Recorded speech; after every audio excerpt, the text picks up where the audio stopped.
controls the past, controls the future. Who controls the present, controls the past. The death of bin Laden marks the most significant achievement to date in our nation's effort to defeat al-Qaeda. All you got to do is start looking around, start thinking for yourself, start investigating things, and you will see it all right there. So you have the power. Humanity has the power. We have the power. Do you want to fight? You better believe you got one! Let us never tolerate outrageous conspiracy theories. As for me, give me liberty or give me death!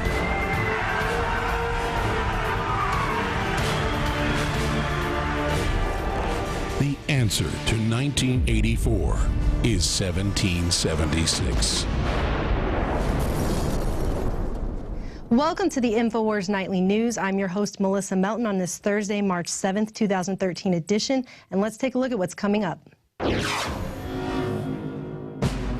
Tonight, on the Infowars Nightly News, Bill Gates confronted about his eugenics agenda.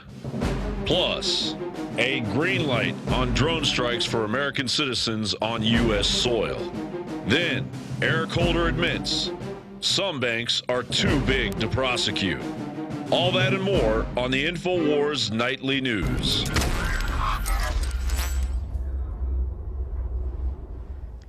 Yesterday, I ventured out to the University of Texas campus with fellow reporter David Ortiz, and we decided to infiltrate a closed Bill Gates speech. It was a tightly controlled situation. It had been a waiting list for months.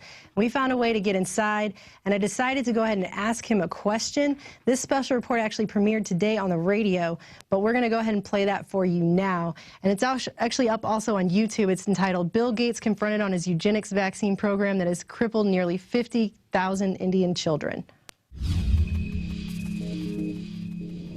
On a global basis, philanthropy in the United States is the envy of other countries because it's able to try out things, innovative and diverse things, although with a very high failure rate, with enough of a success rate to really come up with big breakthroughs.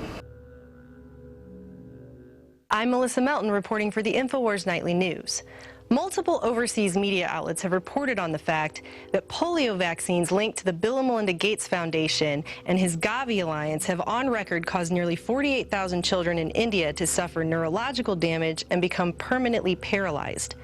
Most recently, over 50 African children from Chad also began convulsing after receiving a Gates Foundation-funded meningitis vaccine that specifically targets African people.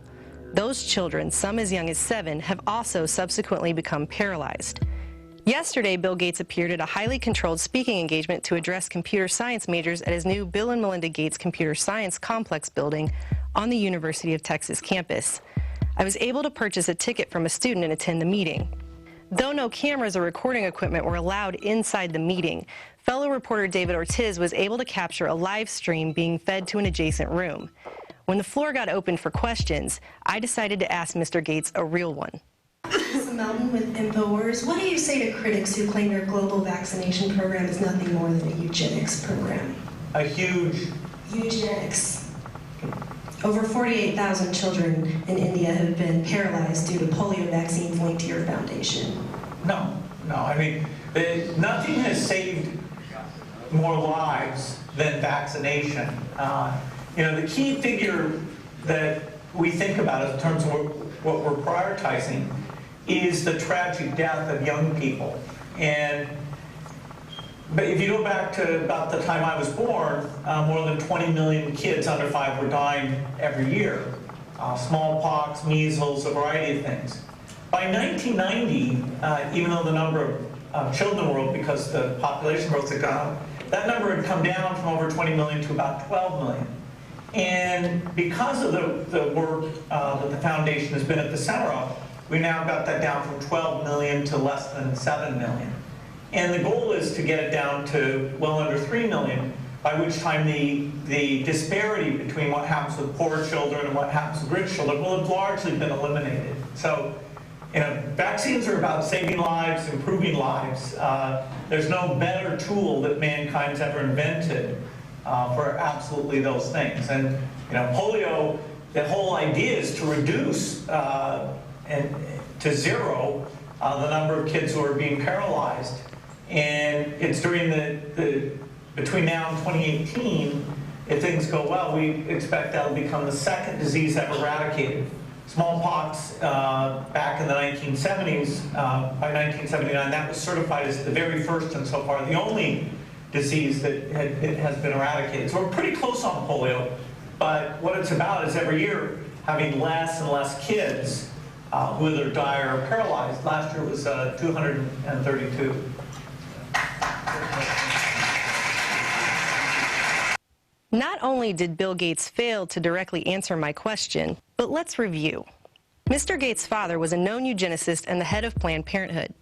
He admits in this clip from a 2003 PBS interview with Bill Moyers that he likes to focus on population control. One issue that really grabbed me as urgent were issues related to population, reproductive health. But did you come to reproductive issues as an intellectual? When I was growing up, my parents were always involved in various volunteer things. My dad was head of Planned Parenthood, and it was very controversial to be involved with that. He went on to say, and maybe the most interesting thing I learned is this thing that's still surprising when I tell other people, which is that as you improve health in a society, population growth goes down.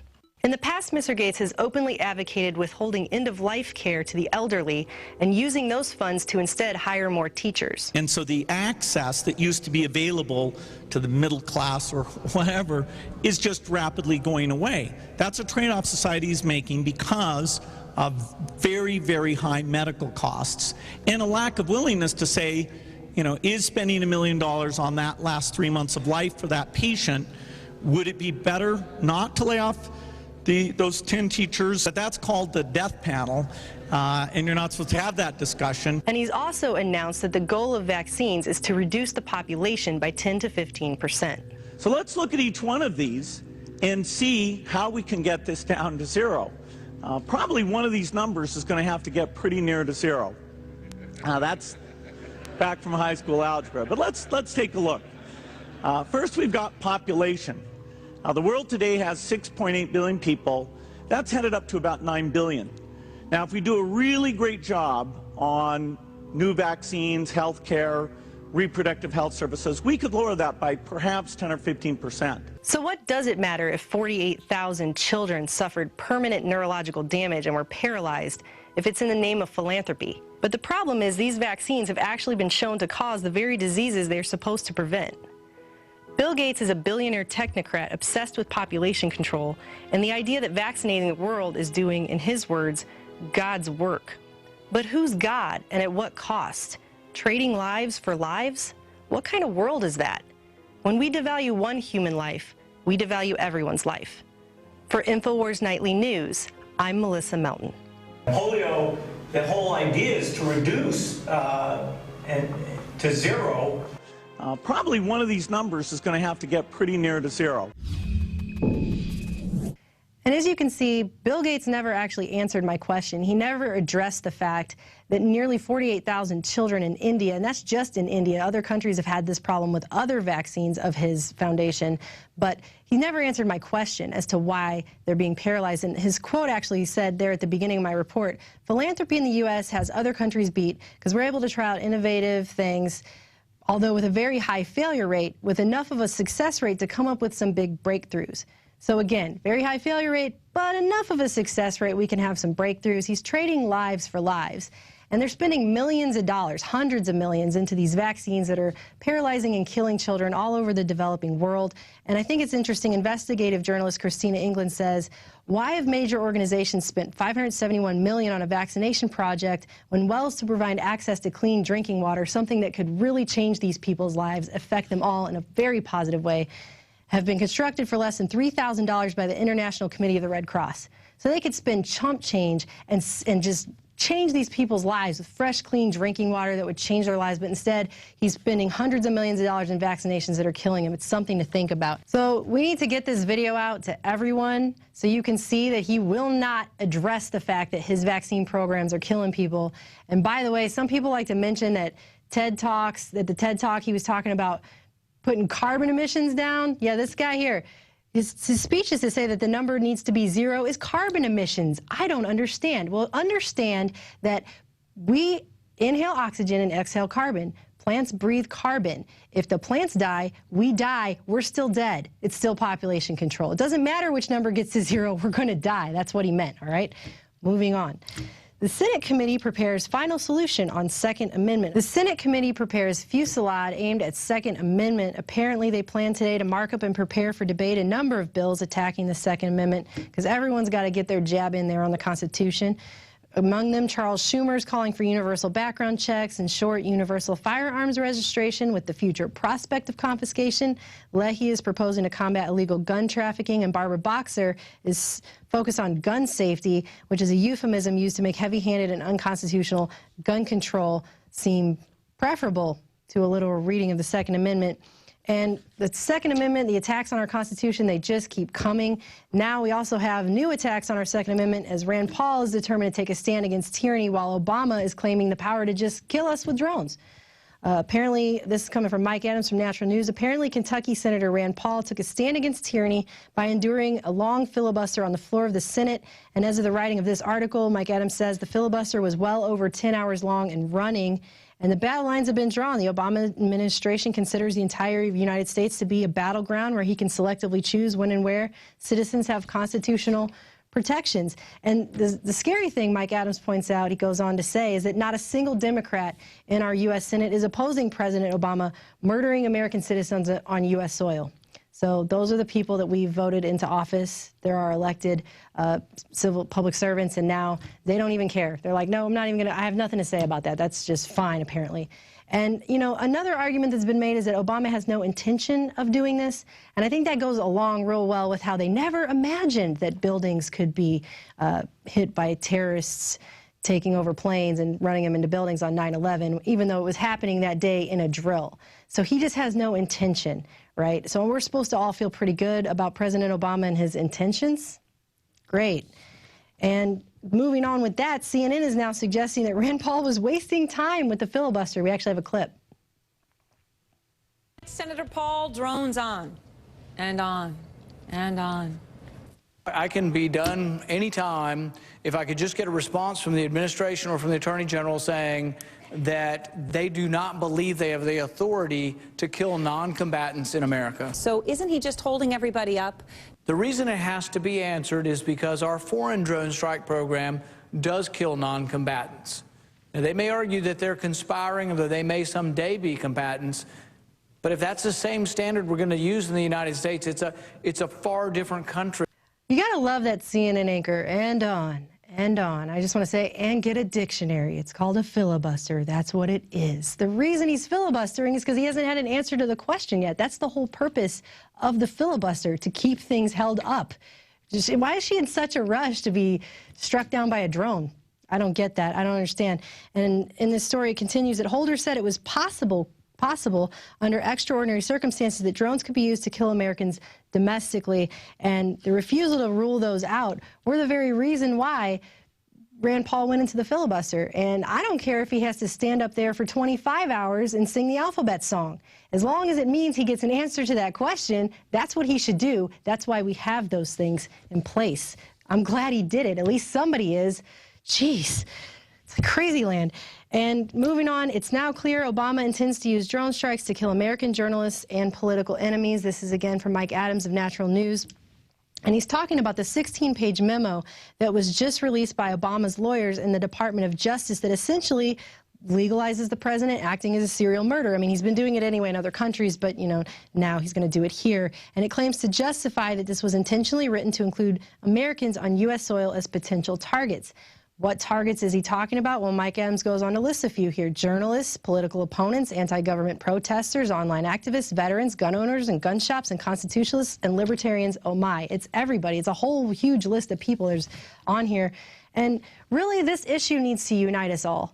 Because here at Infowars, we're constantly telling you about the tyranny that's enveloping our globe and our nation. We tell you about how GMO can cause your family to have tumors. It's shown tumors in rats. It's shown to cause cancer. You don't have to believe us on that when we show you. You don't have to believe us that fluoride can cause brain damage. You don't have to believe us when we show you the proof that they're paying millions of dollars to spray chemtrails in the air. But here they're openly admitting that you, your family, and every American citizen in this country now has a drone strike target on their back. They're openly telling you that. We're not telling you that. They are. They're admitting it right here. So this is very important information. It affects every single person in this country, and we need to get this out to everybody. This is so important. They're throwing our Constitution completely out the window. And actually, we do have some breaking news. Apparently, Holder did finally reply to Rand. Let's see what he said here. Attorney General Eric Holder says, does the president have the authority to use a weaponized drone to kill an American not engaged in combat on American soil? The answer to that question is no. And as you can see there, he couldn't just say no. He couldn't just say, nope, he doesn't have that authority. He had to qualify it by saying, in combat on American soil. Well, we already know that the NDAA, has basically made the entire country a battleground. So we're already technically in combat, and our government's already in unconstitutional wars across the ocean. They're already drone striking people everywhere else. They've drone struck American citizens in other countries. So, well, thank you, Mr. Holder, but nobody takes any comfort in the thing that you just said. That's terrifying. And actually, he's now throwing all appearance of justice just completely out the window. It's totally ridiculous. In this next story, he's admitting that some banks are just too big to prosecute. So he's making this rather startling confession in testimony before the Senate Judiciary Committee on Wednesday. And he actually said he's concerned the size of some of these institutions becomes so large that it does become difficult for us to prosecute them when we're hit with indications that if you do prosecute, if you do bring a criminal charge, it'll have a negative impact on the national economy. So what he's doing is he's giving these banks free rein. He made this rather startling confession in testimony before the Senate Judiciary Committee on Wednesday, and he just said that he's concerned the size of some of the institutions are so large it becomes difficult to prosecute because it could have a negative impact on the economy. And he's basically just giving free rein to these banks. I don't even know what to say to that. I don't even know how to really respond to that. He's openly telling these institutions that they're not going to be held liable for whatever they do because they're just too big to prosecute. So they can just have free rein. They're not going to be accountable. They can do whatever they want. And it's absolute power corrupts absolutely. And Eric Holder needs a dictionary too, because he obviously does not know what the word justice even means. And now we're going to take you to a special update from Alex Jones. He's tried to go on vacation, but there's just so much going on. He could not stay away. He had to bring this information to you. It's very, very important. Alex Jones here reporting for Infowars.com.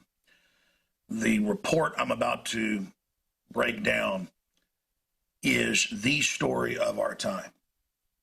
It is the coming super crisis that we've already begun to enter the edge of that will affect every man, woman, and child watching this report more than any other single set of events in your lifetime.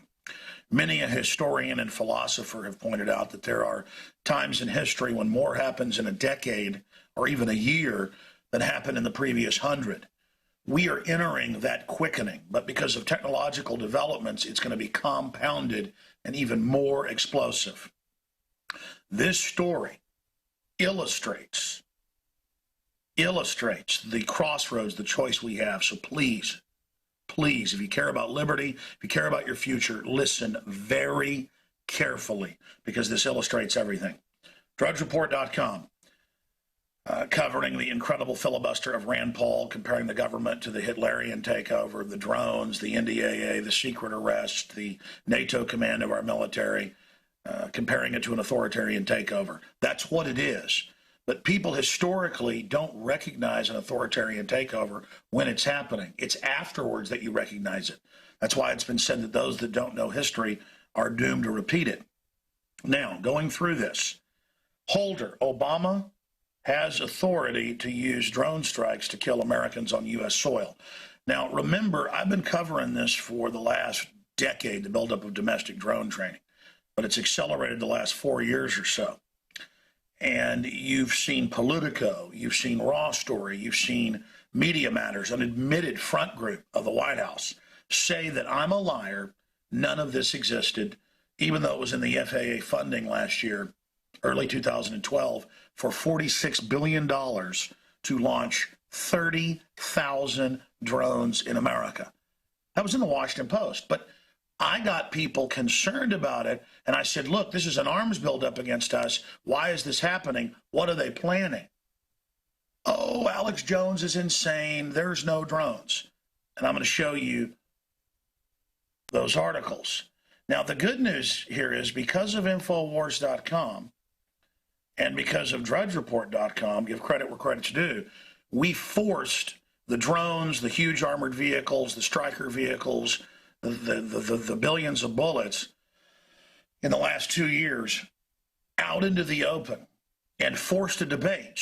And via that debate, we have forced the so-called liberals, who are really authoritarians, to engage in incredible lies that have blown up in their face. Remember Robert Gibbs? I'm going to show you where that video is posted on Infowars.com in a moment. Came out 2 weeks ago and said, look, I was ordered to deny a drone program that was on record to exist. This is like Wizard of Oz. It's the same with all of this.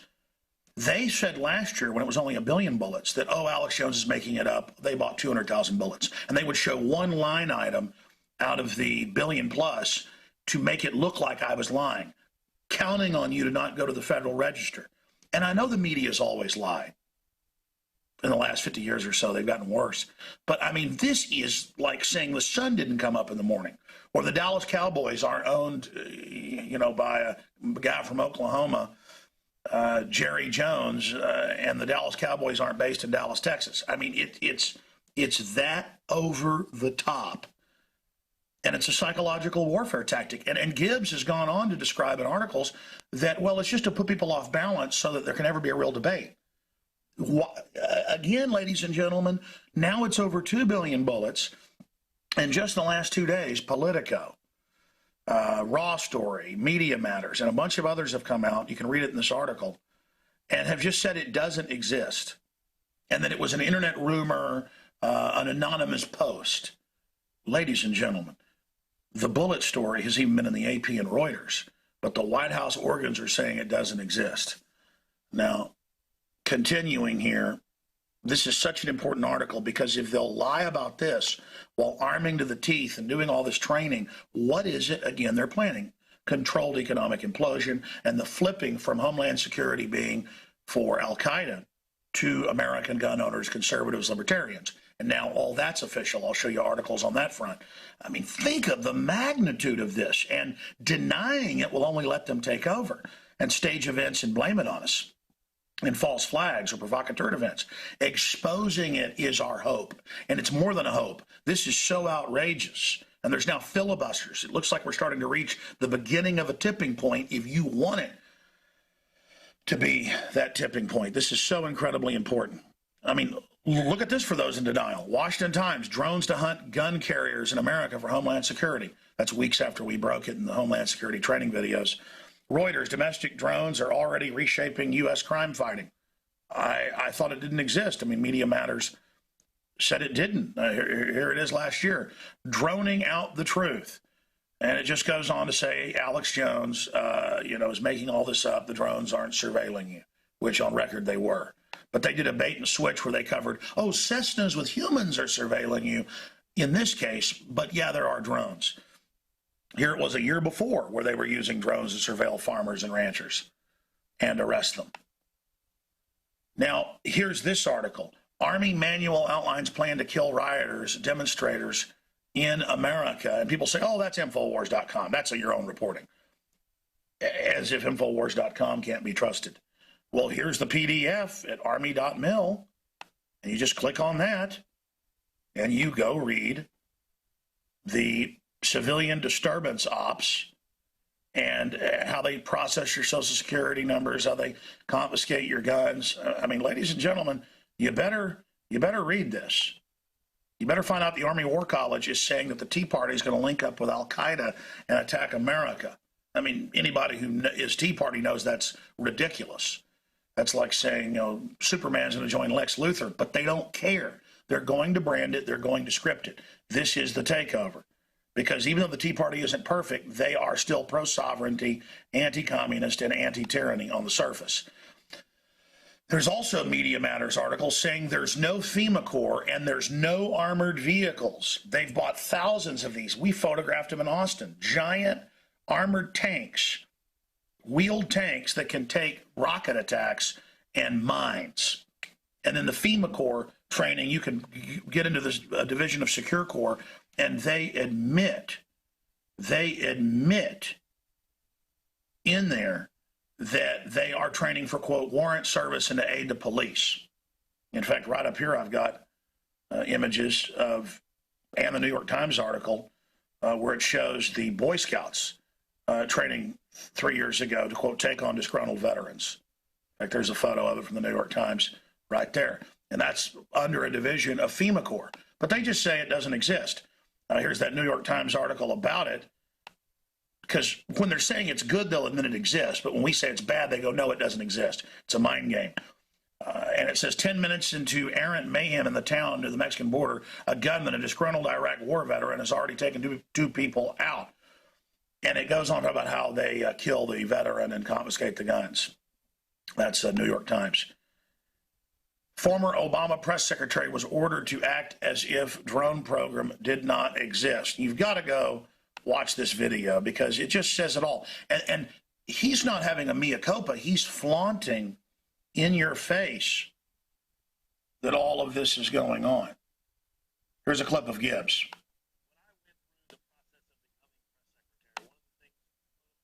Told me was, you're not even to acknowledge the drone program. You're not even to discuss that it exists.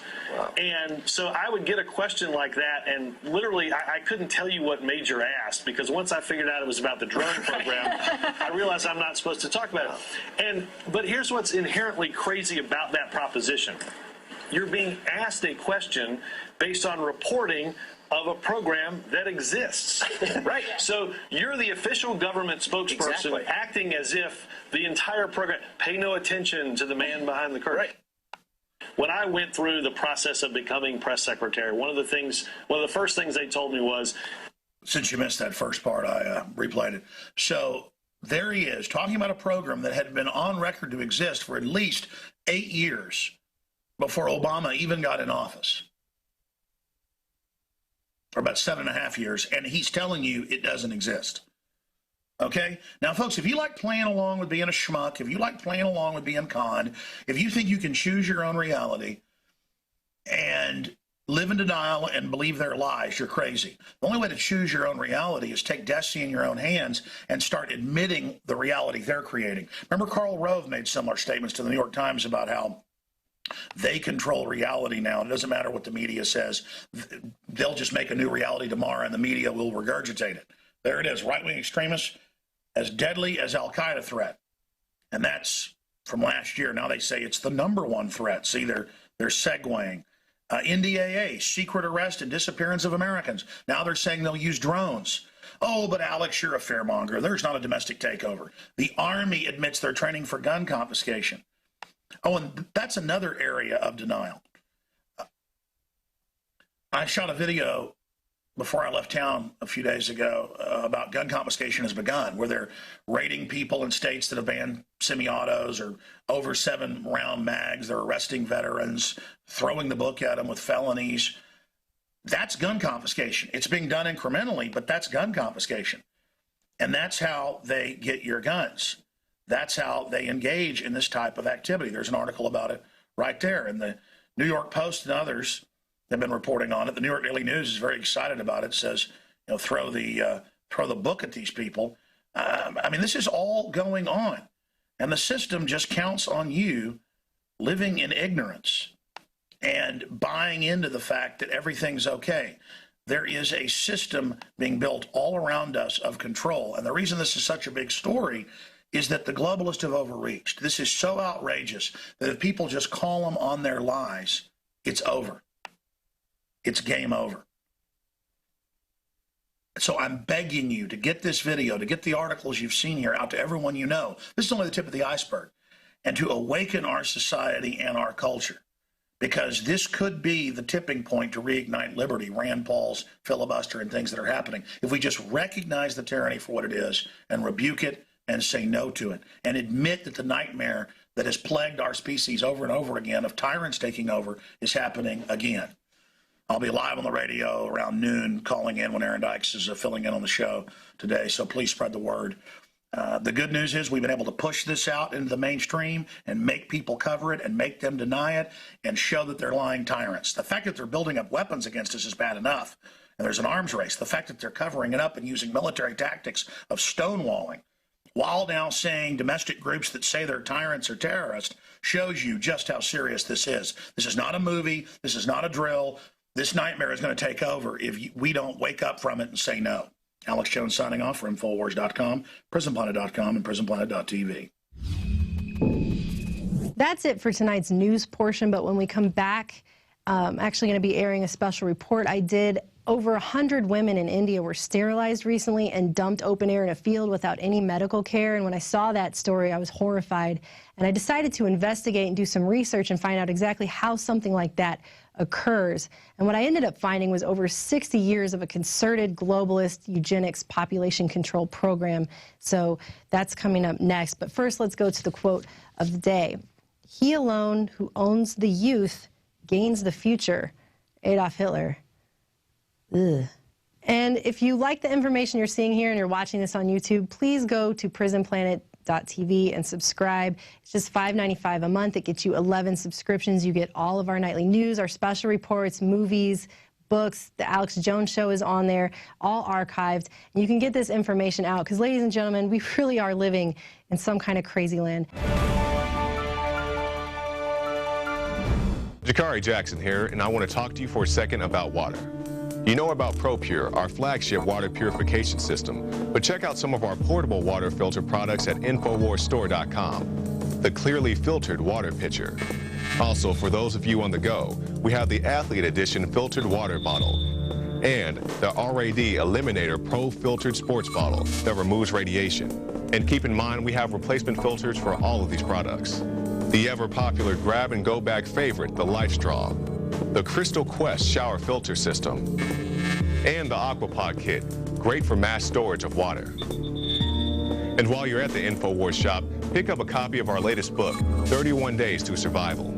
You can find all this and more at the InfoWarsStore.com, and don't forget it's your support that funds our operation. Sign up for our free newsletter at Infowars.com/newsletter.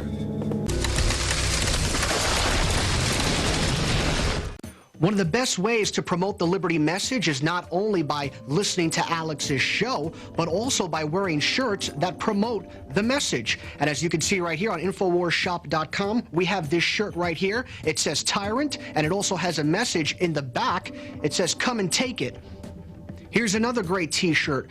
Come and take it. We obviously know that the Second Amendment is under attack, and this is a great, subtle way to let the public know how you feel. We also have some great ladies shirts. You could see them right now. This one says Infowars.com. There's a lot of female fans of the show. And we also have a female shirt that promotes the Second Amendment. Contrary to what some people might think, there are many females that love themselves some guns. And this is another great shirt that you can get. It's a camouflage shirt with Infowars.com written across. And now you have a choice. Do you want to end the TSA or end the Fed? We also have this great Army-style t-shirt, and this shirt, as well as many others, are available at InfoWarsStore.com. And last but not least, may the truth be with you.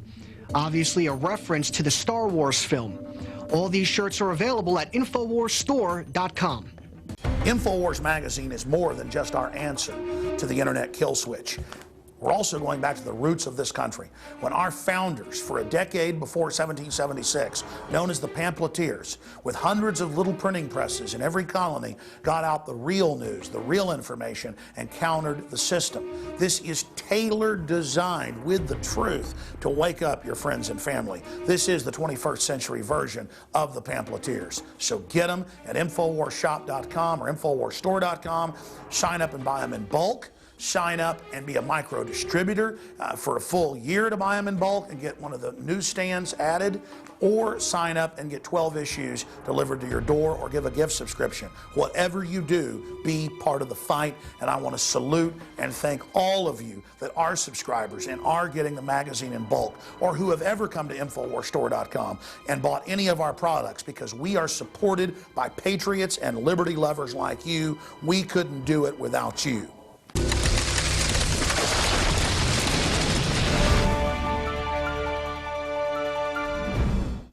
We're back, ladies and gentlemen, and basically for over the last month, I've been doing some pretty hardcore research into the globalist population control agenda, and I was compelled to do this after a news story I saw that came out just last month, all about how these women, 100 women in India, were sterilized and then dumped open air in a field without any medical care to just suffer there, like garbage.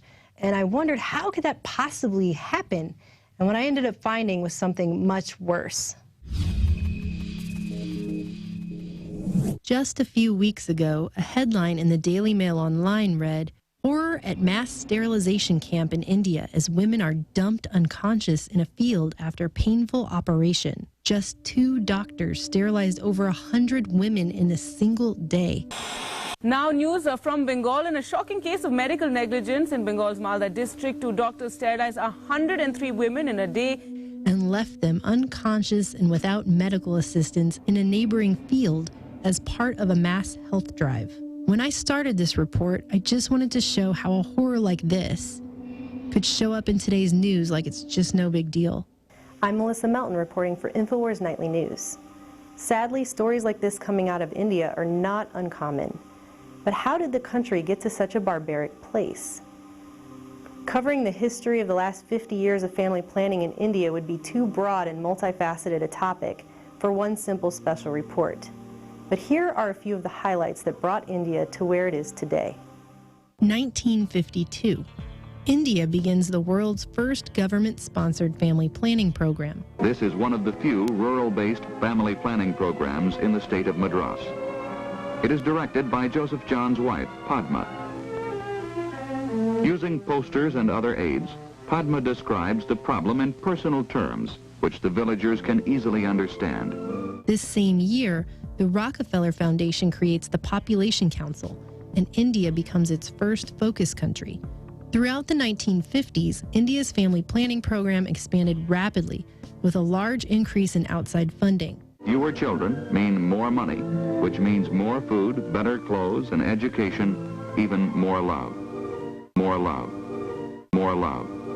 Many organizations, from the United Nations World Health Organization to the Population Council to the Ford Foundation, carry out population control research programs throughout the country. The 1960s saw the Indian central government introduce method-specific family planning targets for each of India's states, and these targets are considered an incentive for family planning workers' job performance. Though incentives are paid to family planning personnel and family planning acceptors, the practice of using targets ultimately evolves into sterilization being the primary birth control method of India's program. Once the women are convinced of the value of family planning, a medical doctor is brought into the program.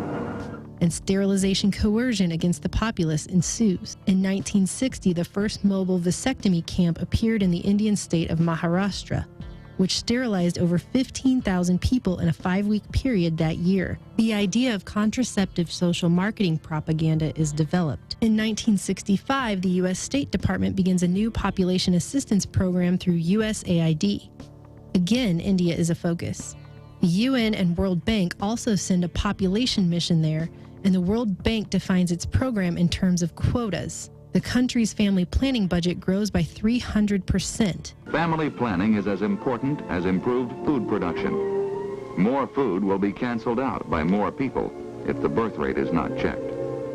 Robert Comer of the National Security Council tells President Lyndon B. Johnson, "You may want to consider ways and means of gradually using our foreign aid as more an incentive to major efforts in this field," that field being birth control. In that year alone, the Population Council also sent over 1 million intrauterine birth control devices, or IUDs, to India. In 1967, the United Nations founded UNFPA, a family planning trust that would later be called the Population Fund. President Johnson has begun using food as foreign policy leverage. In his speech to Congress on the Food Aid for India Act, Johnson praises India on stepping up family planning. This leverage led to a campaign to get 29 million women to accept IUDs between 1965 and 1967. Johnson also declares, quote, nations with food deficits must put more of their resources into voluntary family planning programs. In 1970, the World Bank begins a family planning loan program under President Robert McNamara,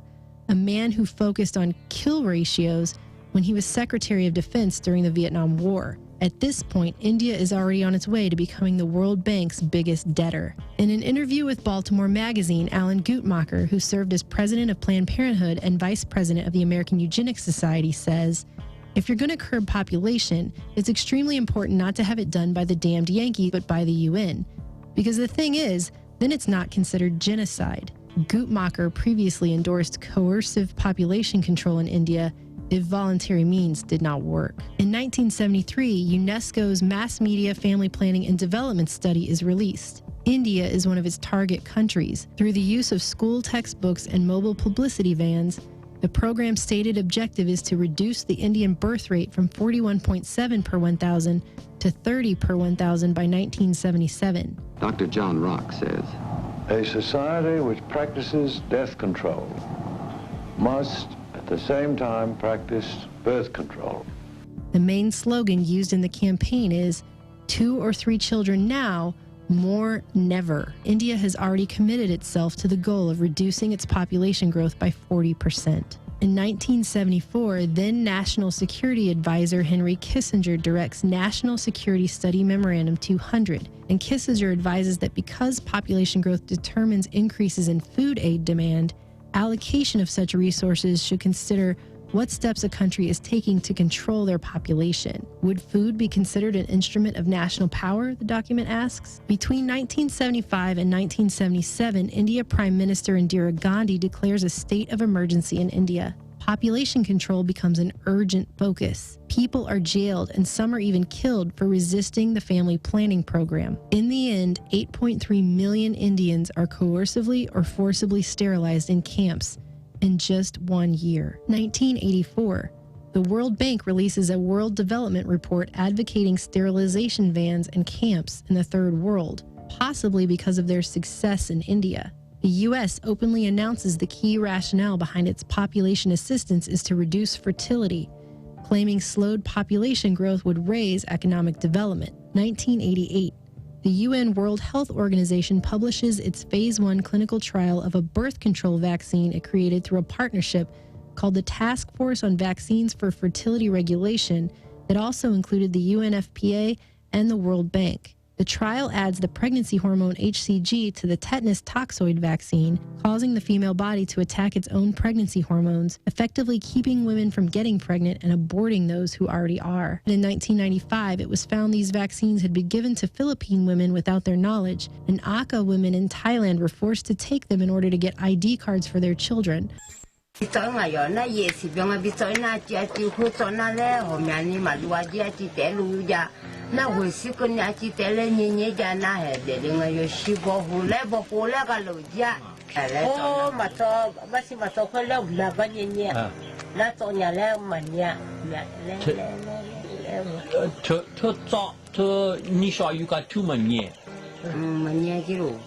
In 1989, part of the USAID program in India uses a benchmark on how many pregnant women receive 2 tetanus toxoid shots during their pregnancy.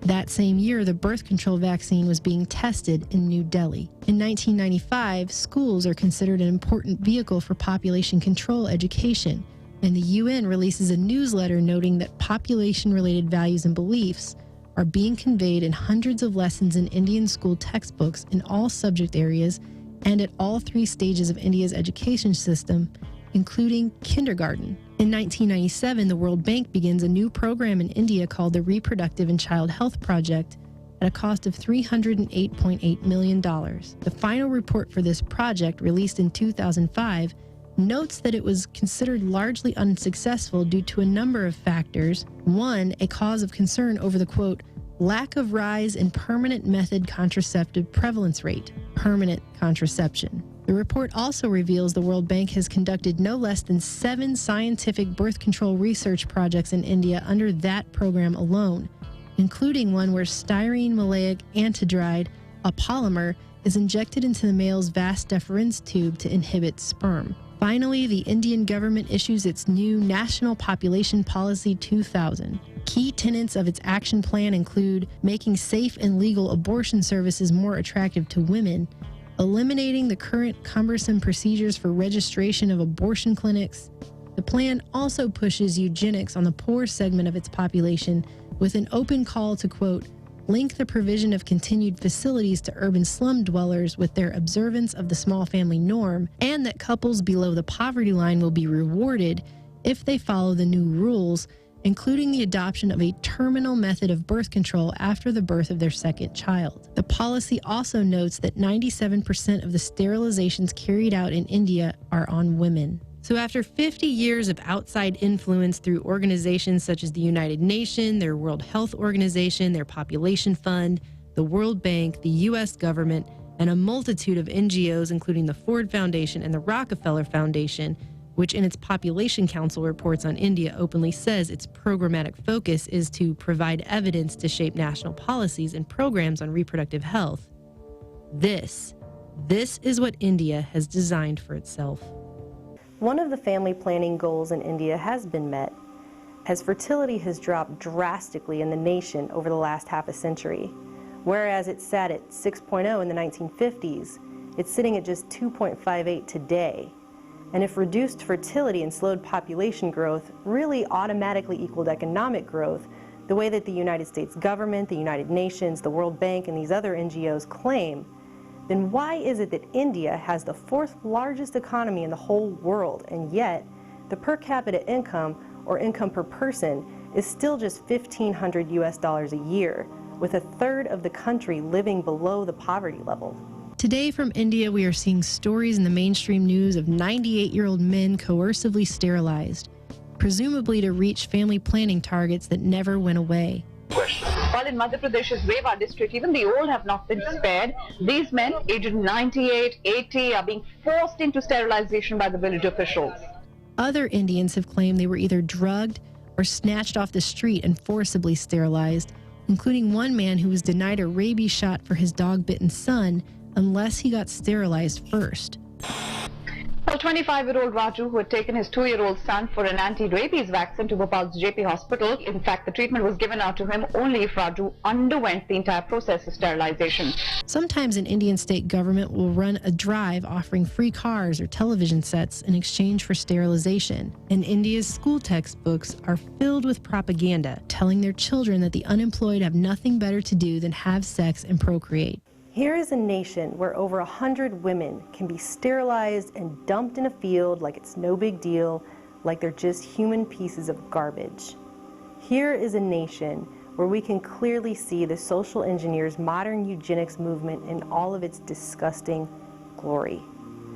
And while Infowars has reported on these kinds of stories before, we always get comments from people who say things like, well, India, China, those kinds of nations, they are overpopulated and they really do need to do something about that for the good of the earth, or what have you. However, if that's the case, then we need to stop calling it family planning, stop calling it maternal health, and stop calling it human rights, and start calling it what it really is, eugenics and genocide. It's not a woman's right to be sterilized and thrown into a field like a piece of trash. These aren't family planning targets or acceptors.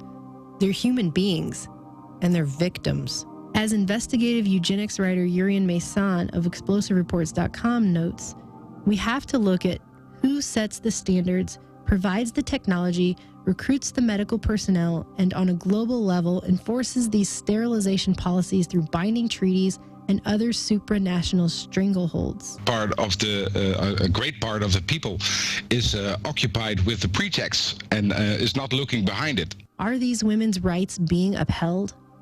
Will your daughters be? Will hers? This isn't just happening in India. This is happening all over the world. The United Nations can and should play an essential role in helping the world find a satisfactory way of stabilizing world population. That growth is most efficiently managed by the private sector. But regulation of the process by national governments and international bodies is also needed. And once again, the United Nations should certainly be among the catalysts and coordinators of this process. In the draft copy of the United Nations Global Biodiversity Assessment, it states very clearly that we must reduce the human population down to about 1 billion people. When I started this report, I just wanted to find out how a horror story like this could show up in today's news like it's no big deal. What I found instead was a piece of a much darker global eugenics plan for mass population control. For Infowars Nightly News, I'm Melissa Melton. So please get this out to everybody that you know, because this isn't just happening in India. Like I said, this is happening in developing countries all over the world, and it's starting to come home now. You know those tetanus toxoid shots that I mentioned in the report? Well, back in March of last year, they released a new report saying that pregnant women here in America can now have those, up to 3 while they're pregnant.